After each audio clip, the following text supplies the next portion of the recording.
like Rambo, and violence.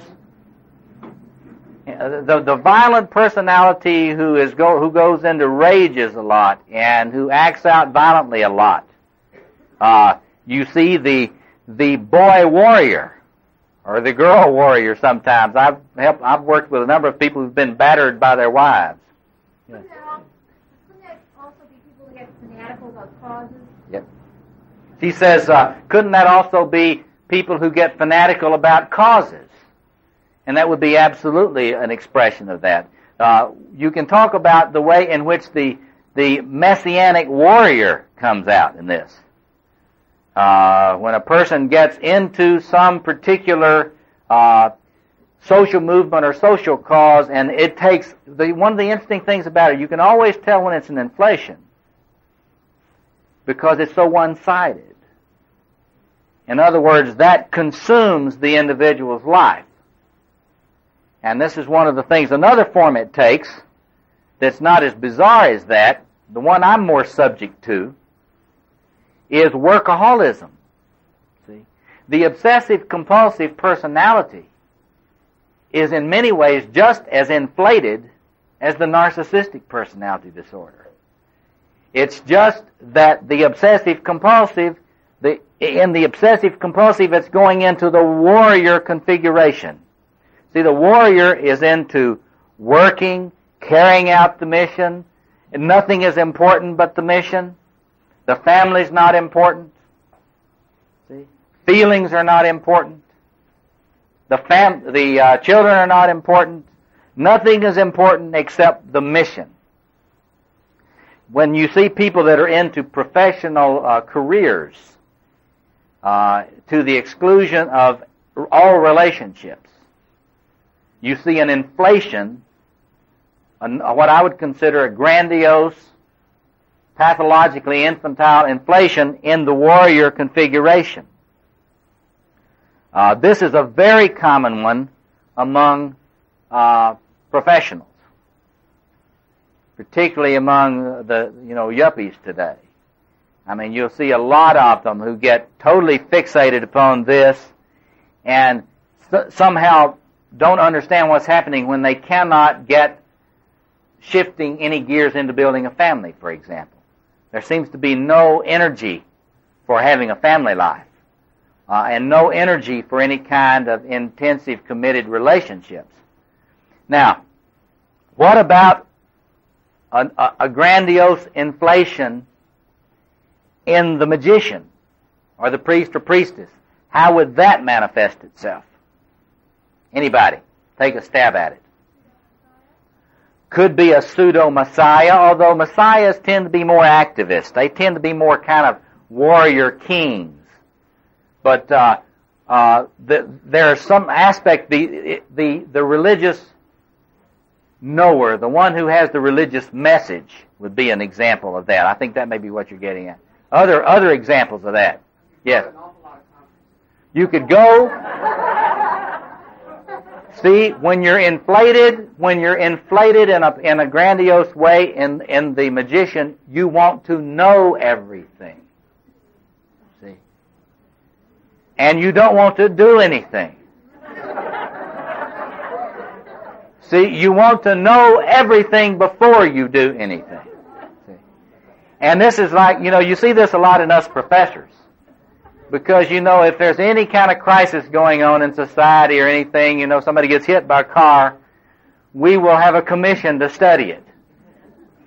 We won't call an ambulance. We'll study it. There's something can be learned by this, It's like what we do in Chicago. We got all these homeless people, We got people in terrible straits. But my academic colleagues are into studying it. And Omegas inflation, that's one form it takes. What are some other forms that Omegas inflation will take back here? I think when the counselor is working on their agenda with the patient, not the patient. When the therapist or counselor gets into a power trip with the patient and is locked into the counselor's own agenda rather than being empathic with the person they're working with, This is one that the self-psychologists talk about a lot. That is to say, just because you think you know what the patient feels doesn't mean you do.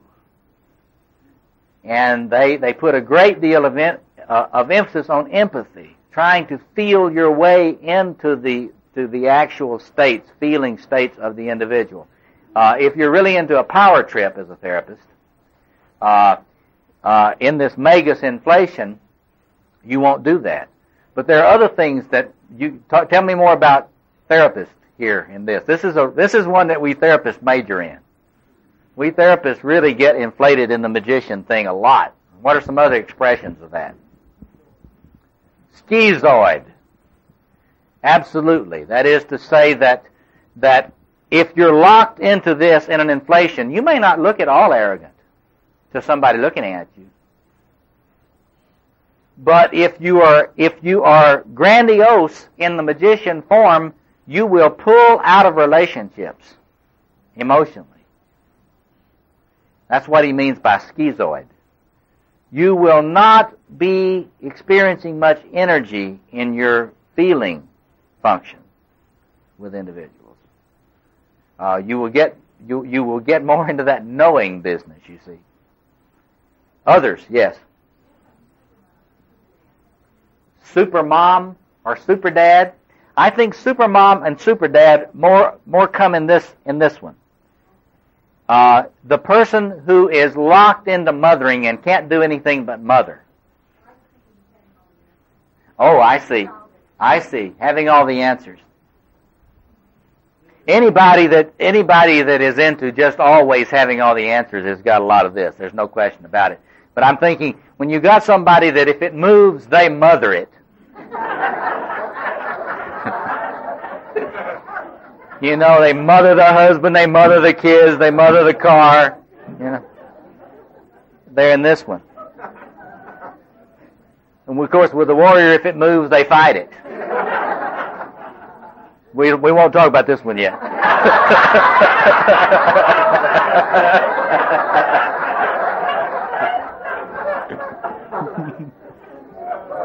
Oh yes, let's do. Now let's get to the inflated, the grandiose lover. What are some of the forms that this takes? When the promiscuity is one. And that's the one we talked about the other day in terms of so many men or women in so little time. There's never enough opportunities to engage in seduction or sexual activity. That's one. But there are other expressions of grandiosity in the lover. What are some of the other expressions of the pathological grandiosity as it manifests in this configuration? Or never enough relationships. Never enough relationships. That's kind of a form of promiscuity. There are a lot of people who, you know, they develop a lot of intimate relationships, and they're very quick to tell you that they're not genital relationships. But I mean, they're very faithful to their spouse. It's just that they have all of these intimate relationships all over the country. See, and they get very upset when the spouse is jealous. See, this constant seeking out new, exciting relations. This is Aphrodite. This is an expression of the Aphrodite energy. Think about it. You read Gene Boland's book on Aphrodite. See, Aphrodite really loves every man she sees. She really loves them. It's just that when another one comes along, he's beautiful too, and she loves him. See? She just sees all this beauty.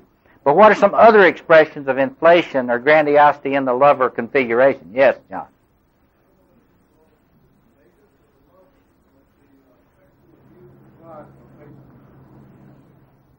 That would be, he says, what about the sexual abuse of clients or patients? I would think that could be argued to be an expression of this coming blasting through the shadow side of the therapist. A lot of therapists, you know, don't tend to their personal lives enough. In fact, some of the people that have written about therapists say that therapists tend to be voyeurs.